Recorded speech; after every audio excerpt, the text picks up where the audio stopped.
Amidst the current border tensions with China in eastern Ladakh, reports have emerged that the Indian Army is looking at lighter, more mountain conducive tanks as part of its offensive arsenal in the Himalayas. And to talk about that, we're very privileged to be joined here on Live Fist by Major General Birender Dhanoa, who was commissioned into the Armored Corps in 1983. He last served in the very prestigious Army War College. He's also commanded an armored brigade and an infantry division on the western borders. And he's most recently written a very fine, very incisive piece on the Observer Research Foundation website, which you will find linked in the description below, which you must read, which provides some very deep focus and deep insights into what this requirement is really about, and also touches upon how perhaps it should be executed, warns about certain pitfalls as well. General Dhanoa, a pleasure to have you. Thank you for your time here on Live Fist, and I'm sure all of my viewers also are looking forward to hearing on you. Remember that General Dhanoa is also on Twitter, where you can interact with him. I'll link his Twitter handle as well in the description below. So, kicking things right off, General Dhanoa, this requirement for these light mountain tanks, like I said, it's a familiar requirement because one has heard about it from time to time, but it is only now that somehow it's become front and center and very, very relevant. Your thoughts, sir? Okay, thank you, Shiv, for having me on your extremely well-received channel. It's a pleasure to talk to you on a subject that, yes, I do have a little bit of knowledge about. Two caveats straight away. First, that I have not served in Ladakh in any capacity except for study tours. So my familiarity with the area is based on what I experienced when I went a few times. And second, of course, is that it is gathered by talking to officers, talking to senior commanders who have had the experience of being there for a certain length of time. And therefore, some of the issues that I have covered in the article that you referred to were based on, should I say, my gathering of inputs and information from others who've been there. The second thing which I want to make clear is that I have not served in the Army headquarters in any capacity which deals with, should I say, the formulation of SQRs or with policy dealing with the kind of equipment that the Indian Army needs at different levels. Mine has been a more operational, hands-on experience with equipment. So with these two, should I say, upfront issues, the requirement of a light tank, as you said. The Indian Army has actually operated light tanks earlier. As you would be aware, we've had the AMX-13s with us in the 60s till mid-70s. We had the PT-76, which was again where a light tank but a capable tank, which was used by the Indian Army in Bangladesh to good effect, and that too stayed with us till about, I would guess, till about the late 70s, maybe early 80s. It was there when I got commissioned in 83, but I think we were seeing the last of these. So we've always felt the requirement of having light tank based on the terrain requirements. I think our focus was more on the plains and maybe the riverine sectors, but that is not to say that we did not use tanks, as I've written in my article, even for deployment in eastern Ladakh. So yes, the requirement has always been there, but I think somehow it got overshadowed by a bigger requirement of utilizing armor to its full potential on our western borders. Does it surprise you, General, that it has taken this live situation then in Ladakh, for that requirement, which you say, may have gotten overshadowed by other priorities in armor and otherwise, for this requirement of light mountain tanks to become relevant and perhaps urgent again? Okay, so let's not call them light mountain tanks. Let's just call them tanks or platforms which are capable of deploying quickly, being deployed both by being air transported and by being transported over the kind of terrain that we have, let's say across the entire border that we have in different sectors with China. So right now, because of the sudden threat that manifested itself for reasons that are well known to all of us, yes, it's kind of focused our attention to the fact that with the development that the Chinese have done on their side, both in terms of upgrading their infrastructure and more importantly, the different platforms and the capabilities that they've showcased in terms of tracked platforms and integrating them into their combined arms brigades. So that is something I think we suddenly got a little concerned about, that if this threat were to suddenly materialize, and God forbid there was going to be a sharp and short conflict, then it is quite possible that in some of the places, the heavier equipment that we currently have deployed, which is extremely capable, it may not be able to fetch up, or it may not be able to be deployed in large numbers, and therefore the requirement for a light tank, or should I say a capable light platform that is connected, that is transportable, that has got excellent firepower, has developed. Just to speak for a moment, sir, before I come to some of the things you've said in your very fine column, some of the nuts and bolts I wanted to just quickly get out of the way, because while on the subject of these light tanks, there are the Russians who've been offering a certain light tank. That's what I've read in some reports. You've got the DRDO and the L&T who've got a proposal going now, as reported by Sandeep Punithan, who you know as well, about which could be based on the K9, the self-propelled howitzer platform. Do you have any thoughts on that, sir? On what should be the way to go? I mean, this is a country that imports a great deal, and yet we have an urgent scenario here. Do you have a view on what route we should take in that? Okay, so what I would say is that we need to link it just a little bit, if I may say, to what is a proposed philosophy of the way we look at the future battlefield. So we are looking at integrated, we're looking at combined joint application of combat power, wherever it may be. In the mountains, especially Eastern Ladakh, yes, it's extremely difficult to generate that kind of unified combat power. But if that's what we are looking at, so should we just pick one particular platform and try and see where it fits, or should we have a holistic approach to say that what are the capabilities each arm and each, should I say, service brings? The Air Force, the Army itself, and within the Army, the different arms and the combat support arms.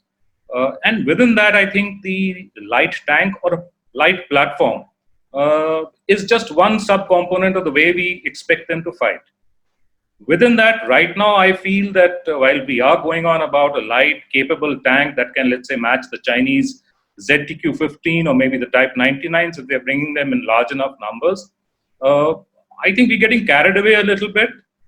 My feeling is that even an up-armored or BMPs, the BMP-2, which has it's got good protection, it's capable of firing an anti-tank missile, it's got a 30mm cannon, which has a fantastic rate of fire. Maybe if we upgraded this, and maybe if we fielded them in large enough numbers. Now the question is that what number is large enough? Rather than rush to get a light tank with its associated, issues of sustenance, maintenance, training with them, getting to understand it completely. So I would say that rather than that, we go with what we have. And at the same time, the capability, like you said, if we are serious about a light tank, I think matching a turret from, let's say, the Belgians, the Cockerel turret, along with a platform that L&T along with Hanwha is willing to provide, maybe that meets the requirement. But at the moment, I do feel that rushing to get a light tank is not the answer. The answer is that let's upgrade our current facilities. Let's make sure that equipment which is already deployed is, should I say, better capable of executing whatever tasks are given to it, is maintained and sustained better, and maybe we can look to see a larger deployment of the infantry fighting vehicles which are there. After all, I don't know why the regular infantry brigades which are there, even their personnel, when they move to take defenses, they need protection, they need mobility, they need firepower. We have the BMP ones. Yes, these are old platforms, but maybe at some point we could have looked at providing better mobility and firepower to the regular infantry battalions There are a whole host of issues which are related with this, but I do feel that just looking at the light tank per se is not the answer. Just a quick corollary to that, since you mentioned the infantry fighting vehicles, the BMPs, sir.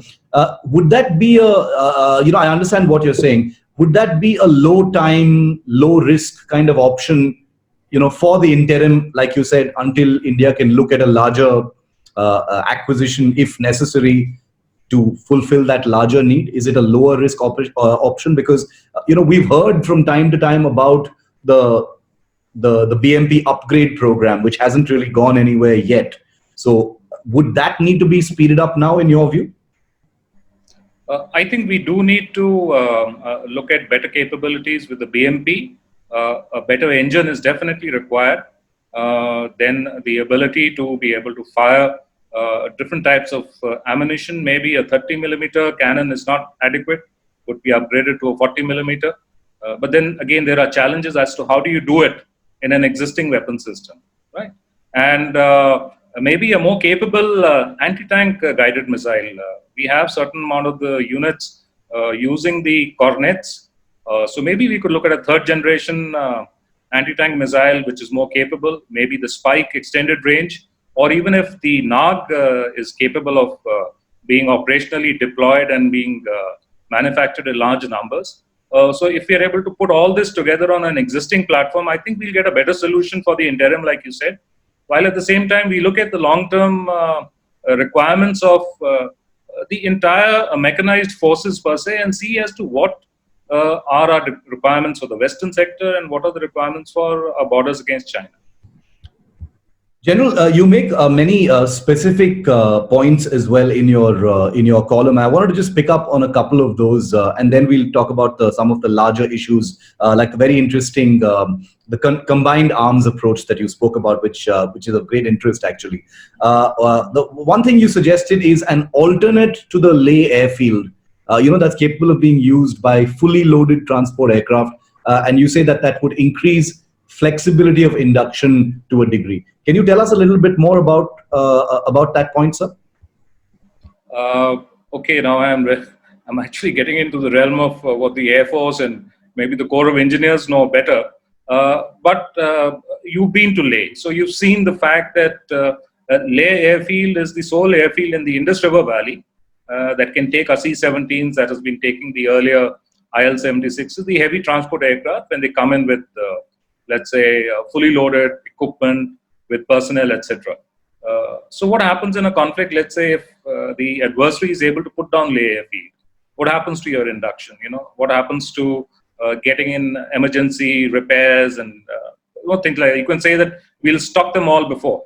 But the fact of the matter is that you're dependent on a single airfield. And while we have airfields that service Kargil, but that's too far, you've got them across the Khardungla in Thois and Partapur. Or you got Daulat Beg only, but that's again, I think it's more of a demonstrator than an actual airstrip that we use. So along the Indus River Valley, a lot of people have said earlier that maybe Neoma is capable from an advanced landing ground to be converted into a better airfield. I don't know the ground conditions. People may say that you're talking off the top of your hat. But the fact is that we do need an alternate, and that's what I suggested in my article. General Dhanwad, that brings me to my next question then, which is the joint and the combined arms approach that you write about. You devote a few paragraphs to that, where you say it's not just about these light tanks. It needs to be a much more holistic view, and then there are also the challenges of integrating these into the larger machinery of what we already have there. So that this can actually be a sort of combined use of the elements of combat power. That's another big challenge. So is that why you suggest that it's perhaps wrong to rush in for another acquisition, because there are all these other things to take care of and think about as well? See, at the moment, firstly, just in terms of sheer numbers, I feel, and commanders on the ground may know better, that we've got adequate number of armor, we've got adequate number of infantry fighting vehicles. The challenges of, firstly operating in that terrain, as also being able to react to different places where, threat may suddenly develop, or it may be a place where you are going to debauch for whatever action that you wish to take. So in terms of a single arm going it alone, I mean that's not the way it is. So within the capabilities, firstly, let me just define what I mean by joint and the combined arms. See, a joint is when you have two services, the Air Force and the Indian Army together, they form a joint team. And within the army, you will have the infantry, the armor, the mechanized infantry, of course, is an integral part of the mechanized combat groups. You've got artillery, you've got combat engineers, and then you've got a whole host of communications, electronic warfare. So they all have to function together. And then you, of course, these days you've got the special forces. We've got different types of scouts battalions. You've got long-range observation capabilities, both ground-based as well as airborne sensors. So you need a headquarters that understands how all this is going to be integrated. Easier said than done. I am the first one to admit it. We can't seem to get it right at times, even on our western borders, leave alone in high-altitude terrain with all its additional challenges. But that's the joint and combined arms approach that I'm talking about. And within this, yes, if you need a upgraded or you need a new platform that is able to react to the biggest threat that the enemy may bring against you, which is his tanks or his armor columns, then that's where that light tank or a new platform fits in.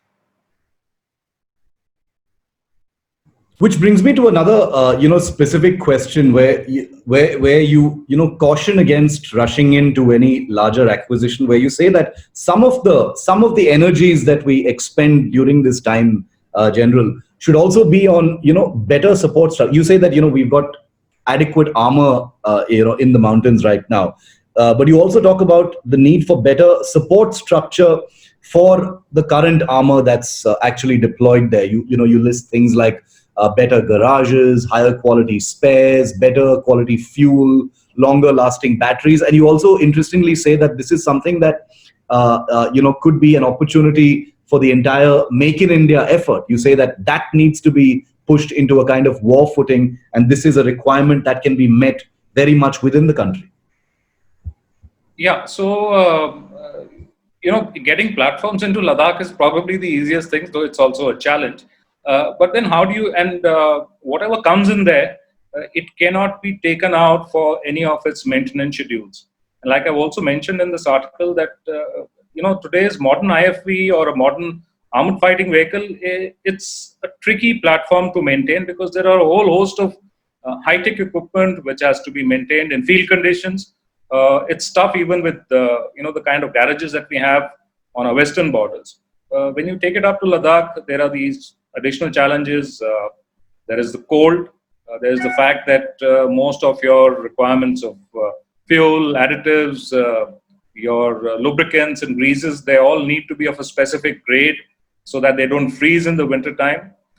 So the fact of the matter is that logistics and the maintenance and repair schedule for these platforms that we take in, now that's something that we really need to look at, so that if you wish to have all your equipment as battle-worthy as it is required to be over the entire 12 months, then this is something that we need to focus on. And it's not that it's not being done. It is something that is looked at very, very carefully.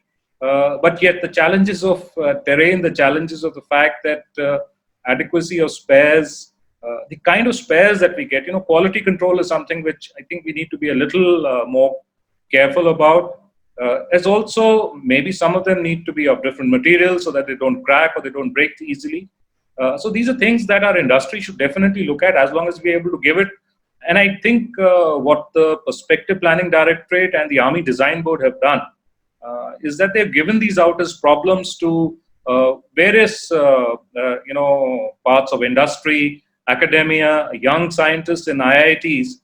They've asked them to look at some of these problems, because I know they were part of those two compendiums that were released about maybe 2 years, a year and a half ago. And how much work on it has been done, which is getting us something which is a final product, I do not know.